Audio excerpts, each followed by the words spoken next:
আজকে যে দশম শ্রেণীর বিষয়টা হচ্ছে সেটা হচ্ছে ছাপাখানা সঙ্গে ছাপাখানা বইয়ের সঙ্গে শিক্ষা বিস্তারের সম্পর্কটা আসলে কি। এর আগে আমরা পড়েছি যে ছাপাখানা প্রকাশের বিস্তারের যেটা উদ্যোগ প্রথম। আজকে আমি বলবো যে ছাপাখানা বিস্তারের সঙ্গে শিক্ষা বিস্তারের মাধ্যমটা আসলে কি। আমরা যদি দেখি যে মুদ্রণ যন্ত্র মুক্তি পাবার পর অ্যাকচুয়ালি মুদ্রণ যন্ত্র যখন আমাদের বাজারে আসছে, মুদ্রণ যন্ত্র আসার পরে আমরা দেখতে পাবো যে ছাপাখানার বিস্তারটা ব্যাপকভাবে প্রসার ঘটছে। কারণ এর আগে আগে আমাদের কি পাণ্ডুলিপি কিংবা হাতে আমাদের লেখা লেখা পাওয়া যেত, সেই পুঁথি অনুযায়ী আমরা পড়তাম। সেই পাণ্ডুলিপি কিংবা হাতে লেখা যদি এখনো প্রচলন থাকতো তাহলে হয়তো আমাদের এত বই ছাপা হতো না কিংবা এত হতো না। সেই কারণে আমরা দেখতে পাবো যে আধুনিক যুগে যে আমরা আসি সেখানে আমরা দেখতে পাবো যে বিভিন্ন প্রেস বিভিন্ন ছাপাখানা প্রতিষ্ঠান করছে। সেখানেই বলছে যে ছাপা বইয়ের সঙ্গে আসলে শিক্ষা বিস্তারের পার্থক্যটা কোথায়। এবং এখানে আমরা দেখতে পাবো যে বিদ্যাসাগরের বিভিন্ন বর্ণ পরিচয় আছে, সেখানে বর্ণ পরিচয় কতগুলো পুস্তক লিখেছে এবং বর্ণ পরিচয় পুস্তক লেখার ফলে কি হয়েছিল। তারপরে আমরা এখানে আবার দেখতে পাবো যে শিক্ষা বিস্তারের সঙ্গে ছাপা বইয়ের যে বই হয়েছিল প্রিন্টিং, এবং অনেকগুলো প্রেস থেকে ছাপা বই নেওয়া হতো এবং কোন কোন বই মারাঠি, উড়িয়া এরকম বিভিন্ন ভাষায় বই ছাপা হতো। তার সাথেও আমরা দেখতে পাবো যে বিদ্যাসাগর খুব ইম্পর্টেন্ট টপিক। এখান থেকে বিদ্যাসাগর সাত কাকে বলে, এখান থেকে তোমাদের কি বলবো বটতলা সাহিত্য কি, এখান থেকে তোমাদের স্টাম্পপুত্রয়ী কাকে বলে, এখান থেকে তোমাদের বিদ্যাসাগরকে বণিক বলা হয় কেন, এবং এছাড়াও বিদ্যাসাগরকে আধুনিক যেটা বই বিক্রির ক্ষেত্রে তাকে পথপ্রদর্শক বলা হয় কেন, এরকম বিভিন্ন ধরনের প্রশ্ন আছে। সুতরাং এরকম প্রশ্ন ভেঙে বলতে গেলে আমাকে তোমাদের কোনো রেফারেন্স বই পড়তে হবে। সুতরাং আমি কোনো রেফারেন্স বই পড়াবো না, তোমাদের টেক্সট বই খুঁটিনাটি পড়িয়ে বুঝিয়ে দেবো যে আসলে এখানে কি বলতে চাইছে। আজকের বিষয়টা হচ্ছে যে ছাপা বইয়ের সঙ্গে অ্যাকচুয়ালি শিক্ষা বিস্তারের পার্থক্যটা কোথায় বা ডিফারেন্স সেটা হচ্ছে যে মুদ্রণ যন্ত্র মুক্তির সঙ্গে সঙ্গে আমরা দেখতে পাবো যে মুদ্রণ যন্ত্র মুক্তির সঙ্গে সঙ্গে আমাদের ছাপার প্রচলনটা বলছে যে শিক্ষার প্রসার ঘটতে থাকে নানান ধরনের বইপত্র ছাপার মধ্যে দিয়ে, যা হাতে লেখা এবং পাণ্ডুলিপির মাধ্যমে সম্ভব ছিল না। আমরা এখন দেখতে পাবো যে বিভিন্ন ধরনের একটা দুটো নয় বিভিন্ন ধরনের রাইটারের বই বেরিয়ে যাচ্ছে। সুতরাং সেটা হাতে লেখা বা পাণ্ডুলিপির দ্বারা কিন্তু কখনোই সম্ভব নয়।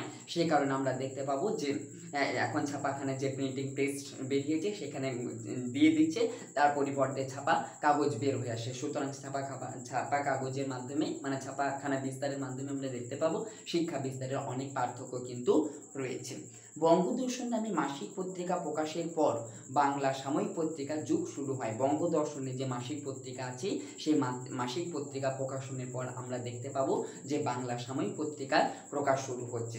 এবার হচ্ছে শ্রীরামপুর মিশন প্রেস থেকে আমরা দেখতে পাচ্ছি, যেটা 1800 খ্রিস্টাব্দে শ্রীরামপুর মিশন আছে, সেই শ্রীরামপুর মিশন প্রেস থেকে কি সাহিত্য, ধর্ম ও বিজ্ঞান বিষয়ক নানা গ্রন্থ প্রকাশিত হয়। এরপরে দেখতে পাবো যে বিদ্যাসাগরের বাংলা বর্ণমালা পরিচয় দেন তার 2 খণ্ডে প্রকাশিত বর্ণ পরিচয়। তাহলে বর্ণ পরিচয় কখন প্রকাশিত হয় বিদ্যাসাগরের, সেটা হচ্ছে 1855 খ্রিস্টাব্দে বিদ্যাসাগরের বর্ণমালা প্রকাশের পর 2 খণ্ডে তার বর্ণ পরিচয়টা প্রকাশিত হয়। এটা আমরা জেনে থাকি যে ছোটবেলা থেকে পড়ছি, একটা হচ্ছে প্রথম খণ্ড এবং অন্যটি হচ্ছে দ্বিতীয় খণ্ড। সেটা কি, সে বর্ণমালা পরিচয় প্রকাশনা হচ্ছে 1855 খ্রিস্টাব্দে। এখানে আমরা দেখতে পাবো কি ছিল তার বন্ধু, সেটা হচ্ছে মৃত্যুঞ্জয় বিদ্যালঙ্কার। তিনি কি তার বিখ্যাত সেটা হচ্ছে শিশুখানা বলে একটা বই আছে, সেই শিশু শিক্ষা বইটা প্রকাশিত করছে কত 1850 খ্রিস্টাব্দে। বিদ্যাসাগরের বাংলা বর্ণমালা যথার্থ রূপ দেন, আমরা দেখতে পাবো যে বিদ্যাসাগরই কিন্তু বাংলার যে বর্ণমালা আছে সেই বাংলা বর্ণমালাটি কি না যথার্থ রূপ দিয়ে থাকেন। সে বলছে একে বাংলা মুদ্রণে বিদ্যাসাগর 60 বলে। তাহলে এখানে একটা প্রশ্ন চলে গেছে, বাংলা মুদ্রণে বিদ্যাসাগর 60 বলে, তাহলে বিদ্যাসাগর 60 কি অ্যাকচুয়ালি বোঝাতে পারলাম। প্রশ্নটা বিগত কয়েক বছর এসে এবং এই বছরও এসেছে প্রশ্নটা। তাহলে বিদ্যাসাগর 60 কি লিখবে, যে বিদ্যাসাগরের যে বাংলা বর্ণমালার যে পরিচয়গুলো আছে সেগুলো 2 খণ্ডে প্রকাশিত হয় 1855 খ্রিস্টাব্দে, এবং তার বন্ধু মৃত্যুঞ্জয় বিদ্যালঙ্কার শিশু শিক্ষা যেটা রচনা করেন 1850 খ্রিস্টাব্দে। বলছে বিদ্যাসাগরের যে বর্ণমালাগুলো আছে, বিদ্যাসাগর বর্ণমালা যথার্থ রূপ দেন, একে আমরা বলবো বিদ্যাসাগর 60।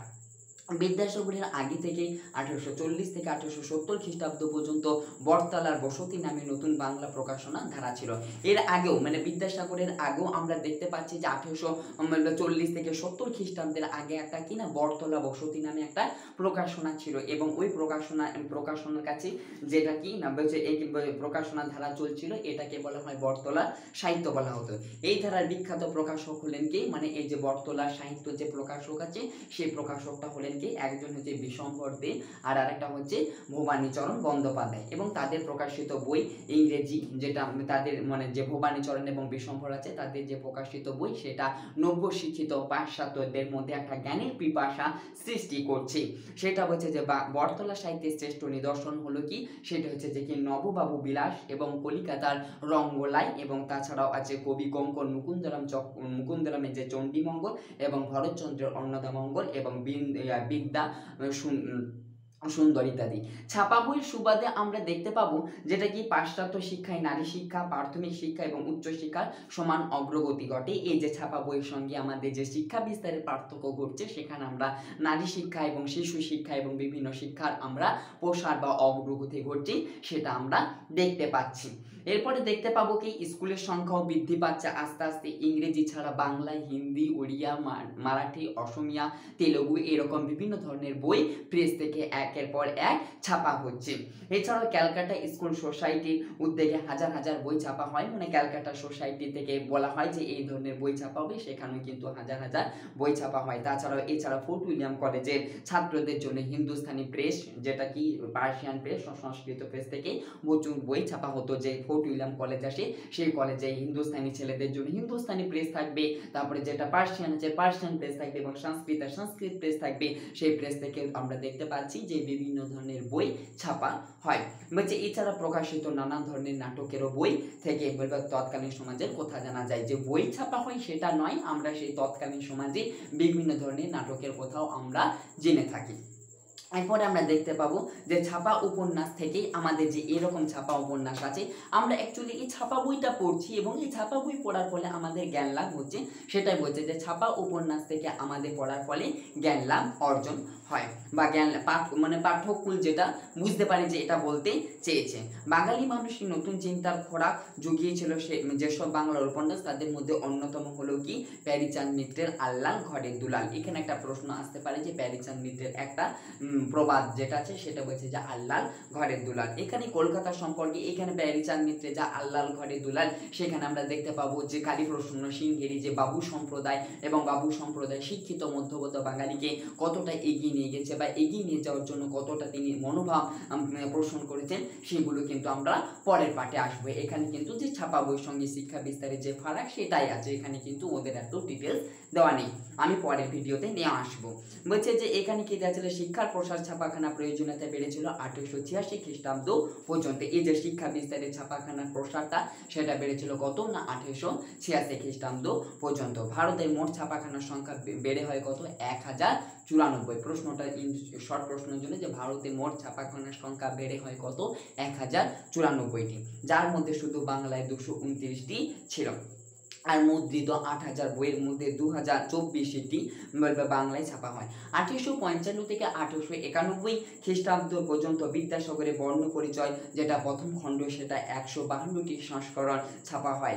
স্কুল বুক সোসাইটি থেকে প্রথম 4 বছরে বাংলা ভাষার 19টি বই 79,750টি কপি ছাপা হয়। শিক্ষার স্বার্থে প্রথম দিকে আইন, অভিধান, ব্যাকরণ, শব্দকোষ, তারপর ধর্মগ্রন্থ, শিক্ষাগ্রন্থ, শিশুসাহিত্য, গল্প, উপন্যাস।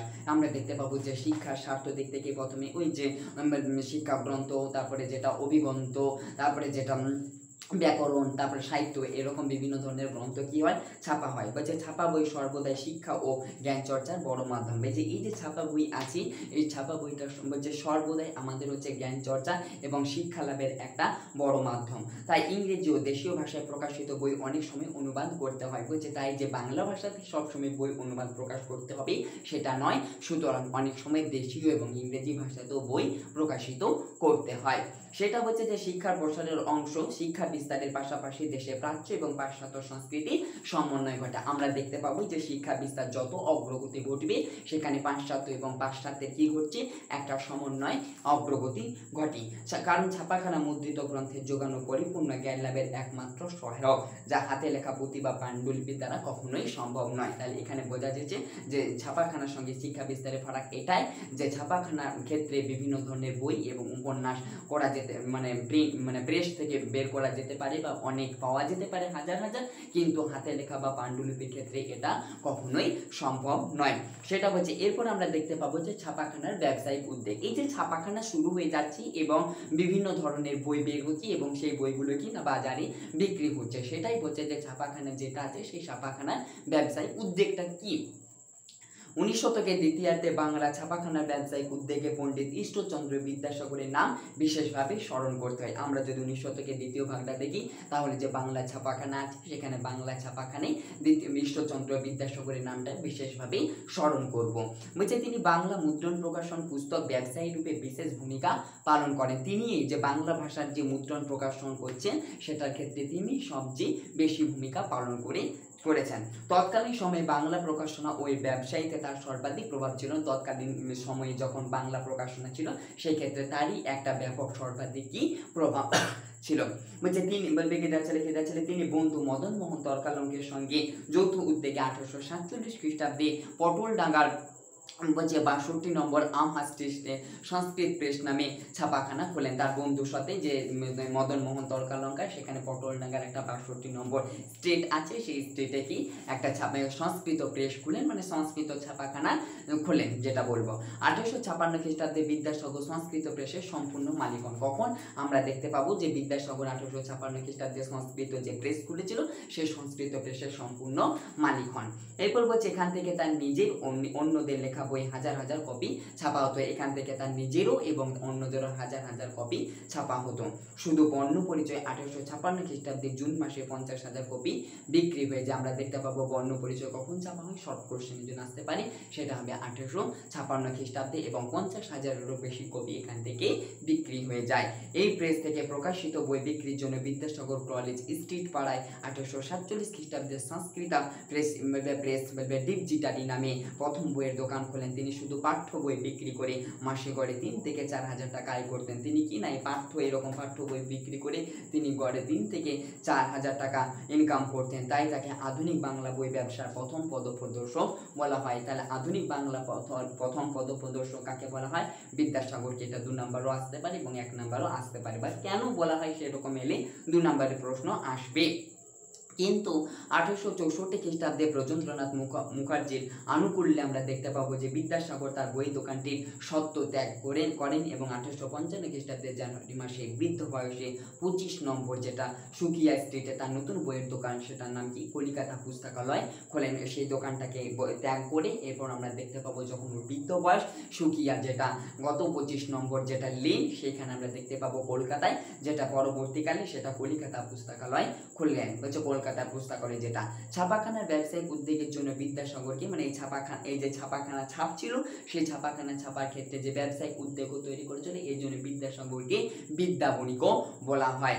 পরবর্তীকালে 1912 খ্রিস্টাব্দে বঙ্গীয় প্রকাশক ও পুস্তক বিক্রেতা সভা গঠিত হয়। এর প্রথম সাধারণ সম্পাদক ছিলেন এই যে বঙ্গীয় যেটা প্রকাশক এবং যেটা কি বলবো বিক্রেতা সভা গঠিত হয়েছে, সেটার প্রথম মানে সম্পাদক যাদের বলা হবে সেটা হচ্ছে কি, একটা হচ্ছে যে তোমার শরৎ কুমার লাহিড়ী যেটা সাধারণ সম্পাদক, এবং প্রথম সভাপতি ছিলেন কি গুরুদাস চট্টোপাধ্যায়। আর আরেকটা প্রশ্ন আসি তোমাদের, যেটা হচ্ছে শ্রীরামপুর ত্রয়ী কি আমরা দেখতে পাবো 19 শতকের যেটা দ্বিতীয়ার্ধে, যখন আমরা দেখতে পাবো যে কি বলবো যে উইলিয়াম কেরি যেটা যখন বাংলা প্রকাশনা ছাপার কাজ শুরু করেন, সেই ক্ষেত্রে আমরা দেখতে পাবো মার্শম্যান এবং ওয়াট কেরিকে সাহায্য করেছিলেন।